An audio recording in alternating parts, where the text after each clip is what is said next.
दोस्तों कंपनी को क्रिएट करने के बाद जो अगला काम होता है हमारा टैली में वो होता है जीएसटी की सेटिंग्स को इनेबल करने का और अपनी कंपनी की जीएसटी डिटेल्स को उसमें एंटर करने का। इससे पहली वीडियो में मैंने बताया यानी कि चैप्टर 1 में मैंने बताया कि कंपनी को कैसे आप क्रिएट कर सकते हैं और कैसे आप अल्टर कर सकते हैं, यानी कि उसमें जो डिटेल्स हैं आपकी कंपनी की उसको कैसे आप मॉडिफाई कर सकते हैं। आज मैं आपको बताऊंगा कि जीएसटी सेटिंग्स यानी जीएसटी का जो सेटअप्स होता है, जीएसटी की जो डिटेल्स आप फिलअप करते हैं वो कैसे करते हैं अपनी कंपनी में। वीडियो को शुरू करने से पहले अगर आपने चैनल को सब्सक्राइब नहीं किया है तो प्लीज़ सब्सक्राइब कीजिए और प्रेस कीजिए बेल बटन को, ताकि मैं फ्यूचर में जब भी अगला चैप्टर अपलोड करूँगा तो आपको सबसे पहले उसका नोटिफिकेशन मिल जाए। तो चलिए वीडियो को शुरू करते हैं। उसके लिए हमने जो कंपनी क्रिएट की है पिछले चैप्टर में उसको हमें ओपन करना होगा। कंपनी को ओपन करने के लिए जैसे ही हम टैली ओपन करते हैं तो उसमें जो स्क्रीन दिखाई देती है वो कुछ इस तरह से आपको दिखाई देती है, यानी कि कंपनी इन्फॉर्मेशन का एक बॉक्स आपको दिखाई देगा। यहाँ पे आप सेलेक्ट कंपनी को चूज़ कीजिएगा और एंटर प्रेस करेंगे। जैसे ही एंटर प्रेस करेंगे आपको जो कंपनीज आपने क्रिएट की हुई है ऑलरेडी उनकी लिस्ट आपको दिखाई देगी। यहाँ से आपको जो कंपनी आपने क्रिएट की है उसको चूज़ करना है और सेलेक्ट कर लेना है। जैसे ही सेलेक्ट करेंगे आपकी जो कंपनी है वो ओपन हो जाएगी टैली में। ओपन होने के बाद जीएसटी डिटेल्स को इनेबल करने के लिए आपको राइट हैंड साइड में नीचे जो आपका मेन्यू बार है उसमें नीचे आपको ऑप्शन दिखाई देगा F11 फीचर्स का, उस पर आपको क्लिक करना होगा या डायरेक्टली आप शॉर्टकट भी यूज़ कर सकते हैं F11 अपने कीबोर्ड से। जैसे कि मैंने पहली वीडियो में बताया कि आपको कीबोर्ड का सबसे ज़्यादा यूज़ करना है, उससे आपकी स्पीड बहुत ही अच्छी होगी टैली में काम करने के लिए। तो F11 यहाँ पे प्रेस करेंगे। जैसे ही आप F11 प्रेस करते हैं कंपनी फीचर्स का एक मेन्यू आपको ओपन हो जाएगा। यहाँ पे आपको बहुत सारे ऑप्शंस दिखाई देंगे, अकाउंटिंग फीचर, इन्वेंट्री फीचर और taxation, TSS features, add on features. तो यहाँ पे आपको जाना है स्टैट्यूटरी एंड टैक्सेशन पर और उस पर एंटर कर देना है। जैसे ही आप उस पर एंटर करेंगे आपको जो नेक्स्ट स्क्रीन कुछ इस तरह से दिखाई देगी। यहाँ पे आपको पहला ऑप्शन दिखाई देगा enable goods and service tax यानी कि GST। यहाँ पे अगर नो है तो इसको यस कर देना है। नीचे सेट ऑल्टर GST डिटेल को भी आपको यस करना पड़ेगा। उसके बाद एंटर प्रेस करना है। जैसे एंटर प्रेस करेंगे यहाँ पे आपको GST डिटेल्स फिल करनी है अपनी कंपनी की। यहाँ पे सबसे पहले आप देखेंगे यहाँ पे आपको स्टेट चूज़ करना है, किस स्टेट में आपकी कंपनी रजिस्टर्ड है।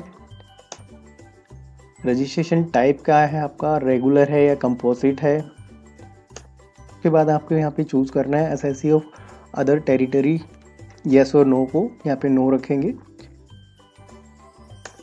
GST एप्लीकेबल फ्रॉम, दोस्तों यहाँ पे आपको वो डेट फिलअप करनी है जिस डेट से आपने GST का रजिस्ट्रेशन लिया है।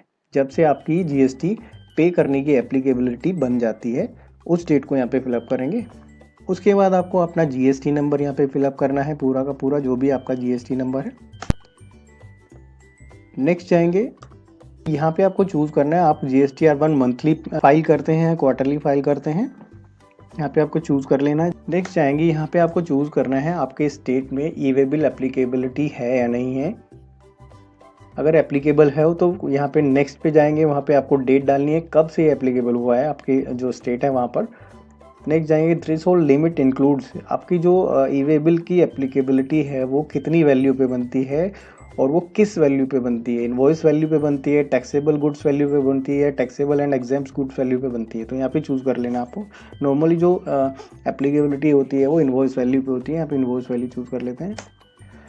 नेक्स्ट जाते हैं थ्रेशोल्ड लिमिट, कितनी लिमिट है, कितनी वैल्यू के ऊपर आपका जो ई-वे बिल है वो एप्लीकेबल है, यहाँ पे आपको फिलअप करना है। सपोज दिल्ली में है, दिल्ली में 50,000 से ऊपर आपका ई-वे बिल एप्लीकेबल होता है तो यहाँ पे आपको वो वैल्यू डाल देनी है। 50,000 की जो लिमिट है ये इंटर स्टेट के पर एप्लीकेबल होती है। नेक्स्ट जाते हैं एप्लीकेबल फॉर इंट्रा स्टेट। अब बात आती है लोकल, यानी कि स्टेट के अंदर ही आपका अगर गुड्स मूवमेंट हो रहा है तो उस पर कितनी लिमिट आपकी होती है ई-वे बिल पर, तो उसके लिए होती है 1 लाख रुपए। सपोज हमारा दिल्ली में है तो दिल्ली में 1 लाख रुपए तक की एप्लीकेबिलिटी है ई-वे बिल पर। अगर आपका गुड्स की वैल्यू, इनवॉइस की वैल्यू 1 लाख रुपए से ऊपर है तो उस पर आपका ई-वे बिल एप्लीकेबल होता है। अदर स्टेट की अलग अलग यहाँ पे लिमिट्स होती हैं तो उसके हिसाब से आप यहाँ पे फिल कर देंगे। नेक्स्ट आता है enable tax liability on advance receipt. अगर आपका एडवांस रिसिप्ट पर कोई टैक्स की लायबिलिटी है तो उसको यस कर देंगे, अदरवाइज नो रहने देंगे। चाहता है enable tax liability on reverse charges purchase from unregistered dealer, यानी कि अनरजिस्टर्ड डीलर से अगर आप कोई कुछ गुड्स परचेज करते हैं उस पर टैक्स की एप्लीकेबिलिटी है या नहीं है, तो यहाँ पे आपको चूज़ करता है यस और नो। अभी फ़िलहाल इस पर भी कोई एप्लीकेबिलिटी नहीं होती है टैक्स की। स्टार्टिंग में जब जीएसटी आया था तब ये एप्लीकेबिलिटी थी, बट बाद में ये ख़त्म कर दी गई थी, तो यहाँ पे नो रहने देते हैं। Set alter GST rate details.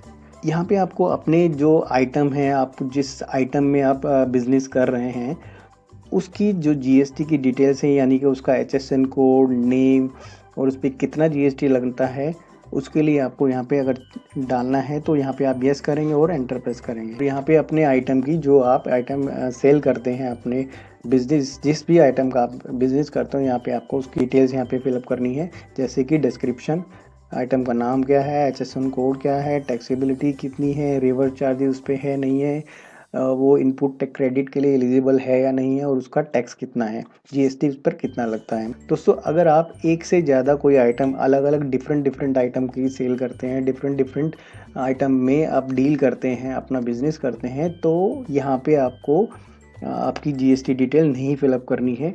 उसके लिए आप आइटम वाइज आप जीएसटी डिटेल फिलअप कीजिएगा, अदरवाइज़ आपको आगे चल के प्रॉब्लम होगी। तो यहाँ पे आपको क्या करना है, यहाँ पे अगर आपका एक ही आइटम में आप डील करते हैं, एक ही आइटम का बिजनेस करते हैं, तो यहाँ पे आप वो उसकी आइटम की जीएसटी डिटेल्स डालिएगा, अदरवाइज़ नहीं डालिएगा, अदरवाइज़ आपको आइटम वाइज डिटेल्स डालनी होगी। तो इसको बैक कर देते हैं और यहाँ पे नो कर देते हैं फिलहाल। नेक्स्ट चलते हैं इनेबल जीएसटी क्लासिफिकेशन। अगर आपके आइटम्स का कोई जीएसटी का क्लासिफिकेशंस है तो वो यहाँ पे आपको यस करके उसको आप फिलअप कर सकते हैं। Next, provide LUT bond detail. अगर आप एक्सपोर्ट करते हैं और आप जीएसटी को एग्जेम्प्ट करते हैं तो उसके लिए एक LUT बॉन्ड की ज़रूरत पड़ती है, तो उस LUT बॉन्ड की डिटेल्स भी यहाँ पे फिलअप करते हैं। अगर आप एक्सपोर्ट की इनवॉइस काटते हैं तो वहाँ पे आपको वो डिटेल्स ऑटोमेटिकली आपकी आ जाती है। तो यहाँ पे अगर कोई डिटेल्स है तो यहाँ पे आप यस करके उसको फिलअप कर सकते हैं, जैसे कि बॉन्ड नंबर है, LUT नंबर होगा, वैलिडिटी कब से कब तक होती है, 1 फाइनेंशियल ईयर तक वैलिडिटी होती है, तो उसको यहाँ पे आप फिलअप कर देंगे। अगर नहीं है तो इसको अदरवाइज नो छोड़ देंगे। ये डिटेल फिलअप करने के बाद जैसे ही आप एंटर प्रेस करते हैं तो आपसे पूछा जाएगा येस और नो, इसको आप सेव करना चाहते हैं या नहीं। एक बार फिर से आप डिटेल्स चेक कर लीजिएगा, गो थ्रू करके आपको इसको सेव कर देना है, यानी कि एंटर प्रेस करना है या फिर आपको वाई प्रेस करना है अपने कीबोर्ड से। जैसे ही एंटर प्रेस करेंगे आपकी जो डिटेल्स हैं जीएसटी की वो सेव हो जाएगी। उसके बाद आपको यहाँ पे फिर से एंटर प्रेस करने के बाद आपको लास्ट में यहाँ पे एक्सेप्ट कर देना है। जैसे ही आप एंटर प्रेस करेंगे आपकी जो जीएसटी है वो आपकी इनेबल हो जाएगी और आपकी जो जीएसटी डिटेल्स आपने फिलअप की है वो सेव हो जाएगी। तो दोस्तों आज की वीडियो में मैंने बताया कि आप अपने कंपनी में, अपने टैली में कैसे आप जीएसटी को इनेबल कर सकते हैं, जीएसटी डिटेल्स को फिलअप कर सकते हैं। तो दोस्तों अभी के लिए धन्यवाद, अगली वीडियो के साथ फिर मिलेंगे। वीडियो अच्छी लगी है तो प्लीज़ लाइक और अपने दोस्तों के साथ शेयर ज़रूर कीजिएगा। Thank you.